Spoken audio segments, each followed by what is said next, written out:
amigos, esse é um vídeo resposta, na verdade um vídeo complemento muito curto para o vídeo do Pirula sobre o Ariano Suassuna, falando acerca de evolução. Eu quero abordar dois aspectos aqui. Um, quando ele falou da questão dos surdos mudos e da linguagem de sinais, que na verdade é língua de sinais, e o outro, quando ele falou da questão da agricultura, do surgimento da agricultura em determinados lugares, como na Papua Nova Guiné. Vamos lá?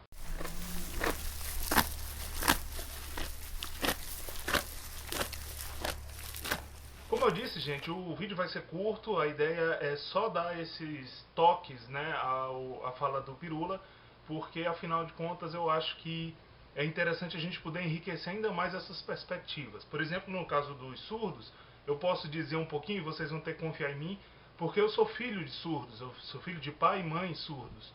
Então eu tenho um pouquinho de vivência e também eu procurei estudar um pouquinho sobre o fenômeno da cultura surda, do povo surdo, para entender um pouco como é que era a minha própria condição de vida.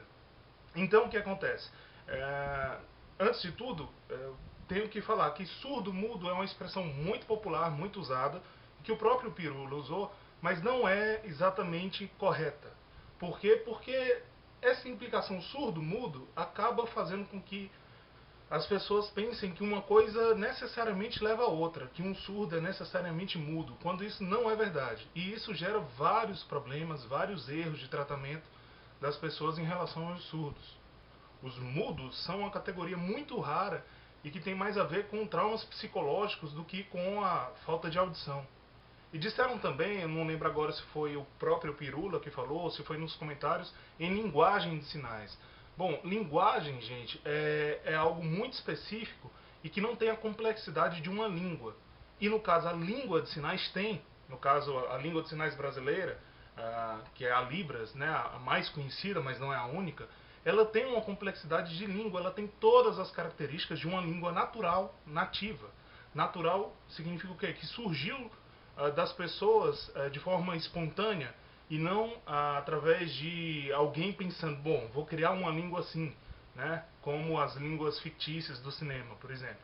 Por fim, nessa questão dos surdos, né, eu preciso dizer que os surdos têm sim voz e têm sim fala, porque essas categorias, ao contrário do que a gente está acostumado a pensar, não estão estritamente ligadas, né, segundo os estudos linguísticos, à oralização, ou seja, a falar com a boca. Né? A gente pode falar de fala e de voz a partir da língua de sinais. Todos os efeitos de fala e de voz, do ponto de vista político, estético, cultural, estão presentes na língua de sinais. Então, nesse sentido, o surdo tem sim voz, tem sim inflexão, tem sotaque também, só que não é da forma como a gente fala verbalmente. Quer dizer, até essas categorias são problemáticas. Não é do jeito que a gente oraliza. É de uma forma verbal diferente, a forma verbal que é visuoespacial, né? Então é isso, gente. Sobre os surdos, infelizmente, eu não estou trazendo agora, nesse momento, nenhuma bibliografia, porque eu não tenho em mãos, mas o que eu for achando eu vou colocar aqui na descrição embaixo, para que todo mundo possa, de repente, se aprofundar aí, quem se interessa. Vamos para o segundo ponto? Bom, o segundo ponto é sobre essa questão da agricultura que o Pirula falou. Depois de falar da agricultura, ele acabou falando dos instrumentos musicais e falou de uma forma muito precisa como é que as invenções se sucedem. Não acontece de alguém inventar o violão de uma hora para outra, ou o piano. As invenções preliminares precisam aparecer e ao longo de muito tempo, e de muitas contribuições e de muitas trocas culturais, vão sendo desenvolvidas em objetos mais complexos, como o violão, como o piano. Ele falou isso muito bem, mas com relação à agricultura, eu preciso fazer esse complemento. E o que é que ele falou que, bom, o que acontece é que na Papua Nova Guiné, simplesmente por um acaso mesmo, nada relacionado à questão cultural ou da inteligência do povo da Papua Nova Guiné, aquele povo, os nativos daquele lugar não conseguiram ter a ideia para a agricultura ou inventar a agricultura de alguma forma. A gente tem que entender que esse não é a área de estudo principal do Pirula. Então, quando ele fala isso, ele está chutando. Ou pelo menos ele está dando um chute bem direcionado no sentido de falar assim, gente, não é uma questão de inteligência que falte ao pessoal da Papua Nova Guiné. Ele mesmo falou isso. Então, esse chute já está bem direcionado, mas falta colocar o quê? Que, no caso, as condições naturais que o povo da Papua Nova Guiné encontraram numa ilha, naquela ilha, foram restritas em relação à agricultura. Eles começaram, sim, a fazer uma cultura de certos gêneros, mas eles não tinham acesso às melhores culturas, aquelas que melhores do ponto de vista nutricional, que lhes proveriam mais condições de trabalho, com mais calorias, e desse jeito eles acabaram não tendo como desenvolver muito a sua própria agricultura.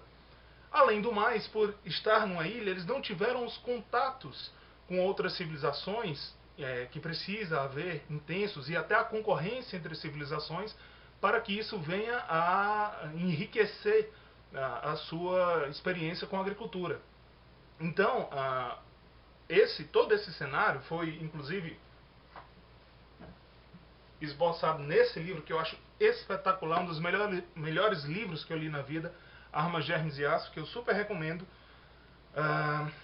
Vai falando justamente isso, e como as condições naturais, inclusive da ocupação humana, né, da dispersão humana ao redor do globo, contribuiu para que situações como essa ocorressem.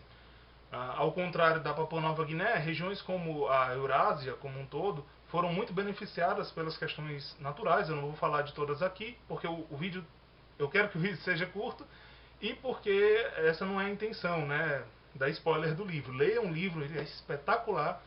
E é isso, eu só queria fazer esse complemento dizendo que a agricultura não foi uma falta na Papua Nova Guiné ou em várias outras regiões, como o próprio Brasil, o Brasil pré-cabralino, né, por uma questão de falta de ideia. Foi muito provavelmente por questões naturais, por gêneros que não estavam presentes naqueles momentos, e por outras questões naturais, como a destruição da megafauna, a sucessão da dispersão humana e uma série de coisas que são muito interessantes, e que outro livro também está falando isso, que eu estou lendo agora, que é A Conquista Social da Terra, do Edward O. Wilson, o mesmo que escreveu sobre sociobiologia, né, e que depois meio que se contradisse e tudo.